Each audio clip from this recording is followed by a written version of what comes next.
The Laura Davidson Bowery chair has been on my radar for a while now because this is an obvious copy of the popular Herman Miller Sayl chair for about a third of the price. But how close is it to the Sayl? Is there any chance it could actually be better? If the Bowery is better than the Sayl, then it obviously presents a great opportunity to get a ton of value out of a lower priced chair. Even if it's half as good, it could still be offering a lot of value. And let's be honest, knockoffs are interesting. How close are they to the real deal? When the chair arrived, I was happy to see that it came in a good-sized box because this is almost always an indicator of the chair being partially assembled for you. That did end up being the case with the mechanism being pre-installed prior to shipping. This really helped to keep the assembly time under that 15 minutes that they promise on their website. When I started unboxing the chair, the first thing I noticed was how nice the packaging was. This is really uncharacteristic for a $300 chair, just because most companies at this price point are really trying to save as much money as they can on the packaging. The parts on the Bowery were all well packaged, with each of them having their own styrofoam cutout. The parts arrived in great condition, and I suspect this is the case with most Boweries. When I was taking the parts out of the box, they felt heavy. The seat, mechanism, and backrest all felt really solid, much more so than I was expecting for a chair at around $300. The armrests were one area where it did feel cheap though. The plastic is certainly lower end,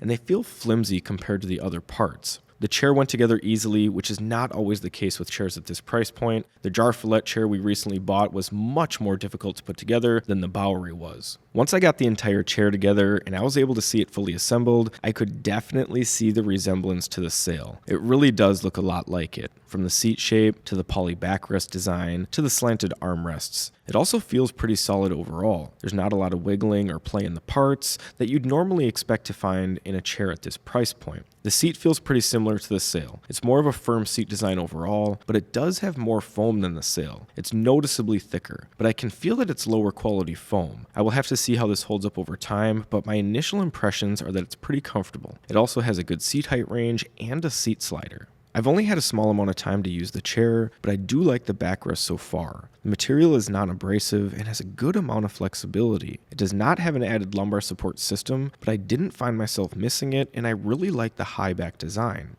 The backrest feels a bit more like it is hugging you than other chairs I've used, but I didn't find it to be annoying. This could be a problem for bigger people though, because the sides of the poly are hard and inflexible towards the bottom. The chair is rated for 400 pounds, but I don't think the backrest would be comfortable for someone that size. The recline on the Bowery isn't bad, but this is where we start to see noticeable differences from the Sayl. The Bowery has a standard synchro tilt recline with 4 locking positions and a tension system that doesn't really work. I couldn't tell a big difference from 4 turns to 40 turns. The setup is still pretty good, but it doesn't compare to the smoothness of the Sayl with its tilt limiter system and its highly responsive tension controls. The arms were the biggest disappointment for me, and certainly the biggest difference from the Sayl. The Bowery has very basic arms with a small height adjustment range and hard arm caps. They are not very functional or comfortable. They are also positioned too far forward for me to use them properly. In order for them to be a copy of the Sayl, they needed to slant the arms to give them the same look, but they didn't account for the actual position on the arm pad like Herman Miller did by adding a large depth adjustment range. Instead, the pads are stuck where they are, and they end up being more like hand rests than armrests. The Bowery ended up being better than I was expecting. The chair feels pretty solid, has decent adjustability, and other than the arms, was comfortable for me when I was using it. The armrests are unusable for me, but that may not be a problem for everyone. This is one of those situations where I can see value in both the genuine model and the knockoff. If you're looking for a chair in this price range, that $200 to $400 mark, I would definitely consider the Bowery chair.